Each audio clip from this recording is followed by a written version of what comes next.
Justin and the Best Biscuits in the World, Chapter 5. Making a Bed is Easy.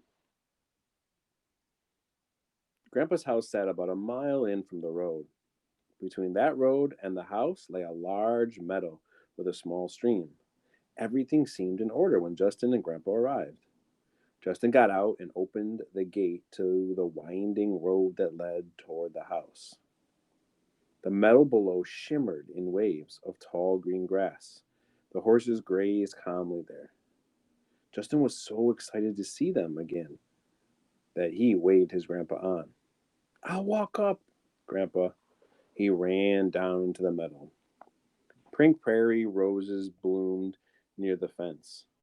Goldenrod, Sweet William, and Black Eyed Susans added color here and there. Justin waded through the lush green grass. The horses, drinking at the stream, paid no attention as he raced across the meadow toward them. Cropper looks so old, he thought as he came closer. But Black Lightning's coat shone as beautiful as ever. Justin gave a familiar whistle. The horses lifted their heads, and their ears went back, but only Black moved toward him on the run. Justin reached up, and Black lowered his head. Justin rubbed him behind the ear. Softly he said, Good boy, Black. I missed you. You glad to see me? Then Paul nosed in, wanting to be petted too. Cropper didn't bother. Justin wondered if Cropper's eyesight was fading. The sun had moved well toward the west. Long shadows from the rolling hills reached across the plains. Want to take me home, boy? Justin asked Black. Black lowered his head and pawed with one foot as he shook his mane. Justin led, turn the page, him to a large rock. From the rock, Justin straddled Black's back without a saddle. Black walked him home. Grandpa's house stood on a hill, surrounded by plains near the rolling hills. Over many years, trees standing close by, the house had grown tall and strong. The house, more than 100 years old, was made of logs. The sun and rain had turned the logs on the outside an iron gray. Flecks of green showed in some of the logs. When Justin went inside, Grandpa had already changed his clothes. Now, he busily measured food for the animals. While Grandpa was away, a neighbor had come to feed the pigs and chickens. The horses took care of themselves, eating and drinking in the meadow. Today, the horses would have some oats too. Let's feed the animals first, Grandpa said. Then we'll cook that fish for dinner. You can clean them when we get back. Justin sighed deeply. How could he tell Grandpa he didn't know how to clean fish? He was sure to make a mess of it. Worriedly, he helped Grandpa load the truck with the food and water for the chickens and pigs, then put in oats for the horses. Then they drove to the chicken yard. As they rode along the dusty road, Justin remembered Grandpa telling him that long, long ago they had raised hundreds of cattle on the QT ranch. Then, when Justin's mama was a little girl, they had raised only chickens on the ranch, selling many eggs to people in the cities. Now, Grandpa had only a few chickens, 3 pigs, and 3 horses. At the chicken yard, chickens rushed around to get the bright yellow corn that Justin threw to them. They fell over each other, fluttering and clucking. While Justin fed them, Grandpa gathered the eggs. The pigs lazily dozed in their pens. They had been wallowing in the mud pond nearby. Now cakes of dried mud dotted their bodies. The floor where they slept had mud on it too. Many flies buzzed around. My room surely doesn't look like this, Justin thought. Turn the page. The pigs ran to the trough when Grandpa came with the pail of grain mixed with water. They grunted and snorted. The smallest one squealed with delight. He's cute, Justin thought. By the time they had fed the horses oats and returned home, it was dark and cooler. Justin was glad it was so late. Maybe now Grandpa would clean the fish so they could eat sooner. He was hungry. Grandpa had not changed the plan. He gave Justin some old newspaper, a small sharp knife, and a bowl with clean water. Now, he said, handing Justin the pail that held the fish, you can clean these. Justin looked at the slimy fish in the water. How could he tell Grandpa that he didn't want to touch those fish? He still didn't want Grandpa to know that he had never cleaned fish before. Evelyn's words crowded him. Can't do anything right. He dropped his shoulder and sighed. Do I have to, Grandpa? We have to eat, don't we? But but I don't know how, Justin cried. Oh, it's not hard. I'll show you. Grandpa placed a fish on the newspaper. Be careful now and keep it on the paper. When you're all done, just fold the paper and all the mess inside it. Justin watched Grandpa scrape the fish upward from the tail towards the head. Little shiny scales came off easily. Then he cut the fish's belly upward from the little vent hole and scraped all the stuff inside onto the paper. Now, see how easy is that? You try, Grandpa said.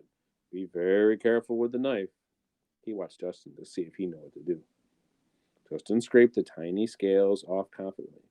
Then he hesitated. Screwing up his face, he shuddered as he cut, then pulled the insides out. Finally, he got the knack of it. Grandpa, satisfied that Justin would do fine, went into the kitchen to make a fire in the big stove. Later that evening, Justin felt proud when Grandpa let him put the fish on the table. After dinner, they sat in the living room, turn the page, near a huge fireplace. Great great grandma Ward had used that same fireplace to cook her family's meals. Justin looked at the fireplace, trying to imagine how it must have been. How did people cook without a stove? He knew Grandpa's stove was nothing like his mama's. Once that big iron stove got hot, there was no way to turn it off or to low or to simmer. You just set pots in a cooler place on the back of Grandpa's stove.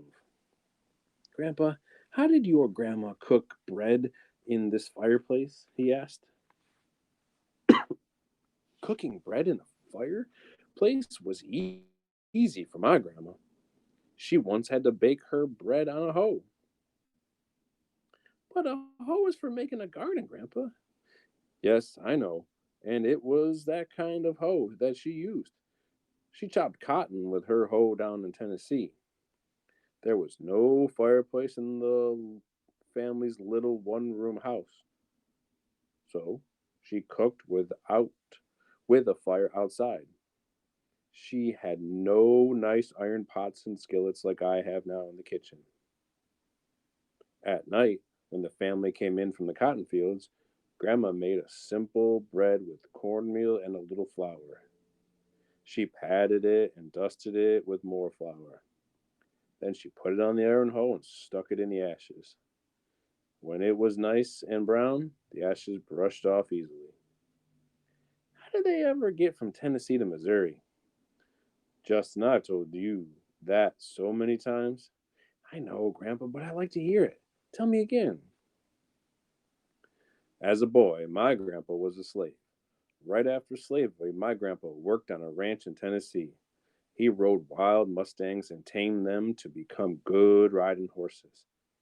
He cared so much about horses, he became a cowboy. He got married and had a family. Still, he left home for many weeks, sometimes months, driving thousands of cattle over long trails.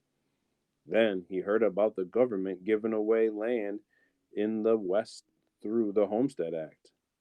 You only had to build a house and live in it to keep the land. Turn the page. So my great great grandpa built this house? Justin stretched out on the floor. He looked around at all the walls that were now dark brown from many years of smoke from that fireplace. Just the room we're in now, Grandpa said. I guess every generation of Wards has added something.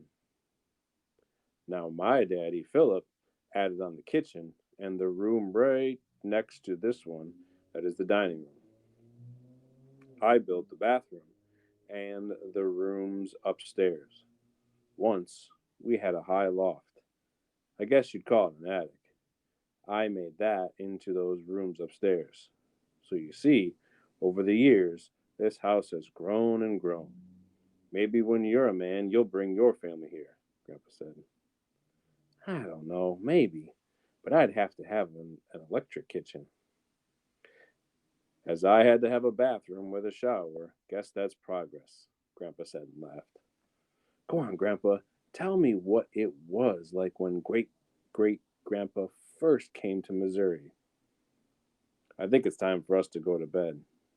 It's not late, Justin protested. For me, it is. We'll have to get up early. I'll have to ride fence tomorrow. You know, in winter, QT Ranch becomes a feeder ranch for all other people's cattle. In spring, summer, and early fall, cattle roam and graze in the high country. And in the winter, when the heavy frosts come in and it's bitter cold, they return to the plains. Many of those cattle feed at QT. I have to have my fences mended before fall so the cattle can't get out. Can I ride fence with you? Justin asked. Sure you can. Maybe you'll like riding fence. That's a man's work. Grandpa laughed. Justin remembered that conversation in his room about women's work and the tears. He burned with shame. He didn't laugh. Upstairs, Grandpa gave Justin sheets and a blanket for his bed. It'll be cool before morning, he told Justin. You'll need this blanket. Can you make your bed? Justin frowned. He hated making his turn the page bed, but he looked at Grandpa and said, I'm no baby. Justin joined Grandpa in laughter. Grandpa went to his room. When he was all ready for bed, he came and found Justin still struggling to make his bed. Those sheets had to be made nice and smooth to impress Grandpa, Justin thought, but it wasn't easy. Grandpa watched. Want to see how a man makes a bed? Grandpa asked. Justin didn't answer. Grandpa waited. Finally, Justin, giving up, said, Well, all right. Let's do it together, Grandpa said. You on the other side. Grandpa helped him smooth the bottom sheet and tuck it under the mattress at the head and foot of the bed. Then he put on the top sheet and blanket and smoothed them carefully. Now, let's tuck those under the mattress only at the foot, he said. That's really neat, Grandpa, Justin said, impressed. That's not it yet. We want to stay neat, don't we? Now watch. Grandpa carefully folded the covers in equal triangles and tucked them so they made a neat corner at the end of the mattress. Now, do your side exactly the way I did mine. Soon, Justin was in bed. When Grandpa tucked him in, he asked, How does it feel? Turn the page. Justin flexed his toes and ankles. Nice. Snug. Like a bug in a rug. Justin laughed. Then Grandpa said, That's how a man makes a bed. Still laughing, Justin asked, Who taught you how to make a bed? Your grandpa? No, my grandma. Grandpa grinned and winked at Justin. Good night. Justin lay listening to the winds whispering in the trees. Out of his window, in the darkness, he saw lightning bugs flashing, heard crickets chirping, but before the first hoot of an owl, he was fast asleep.